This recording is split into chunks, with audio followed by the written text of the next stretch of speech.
തിരുവനന്തപുരം ബോണക്കാട് ഉൾവനത്തിൽ കാണാതായ വനംവകുപ്പ് ഉദ്യോഗസ്ഥരെ കണ്ടെത്തി. കടുവകളുടെ എണ്ണം എടുക്കാൻ പോയ വനിതാ ജീവനക്കാരി ഉൾപ്പെടെയുള്ള 3 പേരെയാണ് ഇപ്പോൾ കണ്ടെത്തിയിരിക്കുന്നത്. പാലോട് ഫോറസ്റ്റ് ഡിവിഷന് കീഴിൽ വരുന്ന ജീവനക്കാരാണ് ഇവർ 3 പേരും. ഒരു വാച്ചറും 2 ഉദ്യോഗസ്ഥരുമാണ് വനത്തിലേക്ക് പോയത്. കടുവകളുടെ എണ്ണം എടുക്കാനാണ് പോയത്. അതിനിടെയാണ് ഇവരെ കാണാതായത്. ഫോണിൽ ബന്ധപ്പെടാൻ കഴിയുന്നുണ്ടായിരുന്നില്ല. പലപ്പോഴും വനത്തിനുള്ളിൽ ഉൾവനത്തിൽ റേഞ്ച് ഇല്ലാത്തൊരവസ്ഥയൊക്കെ ഉണ്ടാവാറുണ്ട്. എന്തുകൊണ്ട് അത്തരത്തിൽ ഏത് നേരവും ഇവരിൽ നിന്നും സിഗ്നലുകൾ കിട്ടുന്ന തരത്തിൽ ഒരു സംവിധാനം ഏർപ്പാടാക്കി കൊടുക്കുന്നില്ല എന്ന ചോദ്യം ഇതിനോടകം പല പ്രേക്ഷകരും ചോദിച്ചു. നമ്മുടെയൊക്കെ മനസ്സിലും തോന്നിയ ഒരു ചോദ്യമാണ്. ഏതെങ്കിലും തരത്തിൽ ഫോൺ ഓഫ് ആവുകയോ സിഗ്നൽ കിട്ടാതിരിക്കുകയോ ചെയ്താൽ പിന്നെ എങ്ങനെയാണ് ഇവരെ കണ്ടെത്തുക എന്നത്.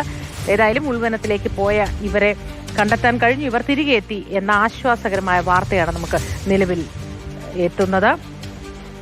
AK സ്റ്റെഫിൻ വിവരങ്ങളുമായി ചേരുന്നു. Stephin, good morning. വളരെ ആശ്വാസകരമായ വാർത്ത. എങ്ങനെ ഇവർ തിരിച്ചെത്തി എന്നതറിയാൻ കൗതുകമുണ്ട്. മറ്റൊന്ന്, ഇവർ എന്തുകൊണ്ടാണ് ഈ ടെലിഫോണിൽ കിട്ടാതിരുന്നതിനെ തുടർന്ന് ഇത്രയും അധികം സമയം ഇവർ എവിടെയായിരുന്നു?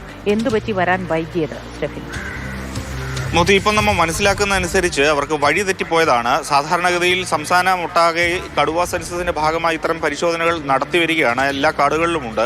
എന്നാൽ രാവിലെയാണ് 3 പേർ, വനിതാ ഉദ്യോഗസ്ഥരെ അടക്കമുള്ള 3 പേർ പോയത്. വാച്ചർ ഉണ്ടായിരുന്നു, 2 ഉദ്യോഗസ്ഥരും ഉണ്ടായിരുന്നു. സാധാരണഗതിയിൽ അവർ രാവിലെ പോയി വൈകുന്നേരത്ത് തിരിച്ച് ഇറങ്ങുന്നതായിരുന്നു രീതി. കഴിഞ്ഞ കുറച്ച് ദിവസമായി ഇത് തുടങ്ങിയിട്ട്. ഇന്നലെ രാവിലെ പോയവരെ വൈകിട്ടും കാണാതെ ആയതിനെ തുടർന്നാണ് ഈ ഒരു പരിശോധന പിന്നെ നടത്തിയത്. ഇപ്പോൾ നമ്മൾ മനസ്സിലാക്കുന്നതനുസരിച്ച് അവർക്ക് തിരിച്ചിറങ്ങുന്നതിനിടയിൽ വഴിതെറ്റിപ്പോയി. ഉച്ചയ്ക്ക് അവർ കിളവൻ തോട്ടം എന്ന ഒരു സ്ഥലം, വനത്തിൻ്റെതായ ഒരു സ്ഥലത്ത് വന്ന് ആഹാരം കഴിച്ച ശേഷം ഒരു കുപ്പിവെള്ളവുമായിട്ടാണ് തിരികെ വീണ്ടും ഈ സെൻസസിന്റെ ഭാഗമായിട്ട് പോയത്. അതിനുശേഷം അവരെ ബന്ധപ്പെടുന്നതിന് വേണ്ടി കഴിഞ്ഞില്ല. ഉൾവനത്തിലായതിനാൽ മൊബൈൽ റേഞ്ചും ഉണ്ടായിരുന്നില്ല എന്നുള്ളതാണ് അറിയാൻ കഴിയുന്നത്. അതുകൊണ്ട് തന്നെ ആണ് അവരെ കൂടുതൽ ബന്ധപ്പെടാൻ കഴിയാതെ പോയതും.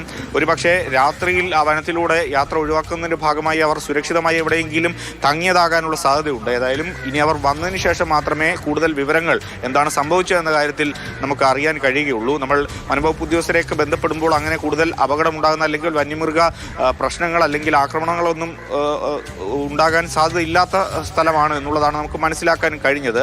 അതുകൊണ്ടാണ് കാര്യമായ പ്രശ്നങ്ങൾ ഒന്നും തന്നെ അവർക്ക് ഉണ്ടാകാതിരുന്നത്. ഒരുപക്ഷെ സുരക്ഷിതമായി എവിടെയെങ്കിലും അവർ തങ്ങിയ ശേഷം ഈ വെട്ടം വീണതിന് ശേഷം അവർ ഇറങ്ങിയതായിരിക്കും. അതിനാണ് ഒരു സാധ്യത.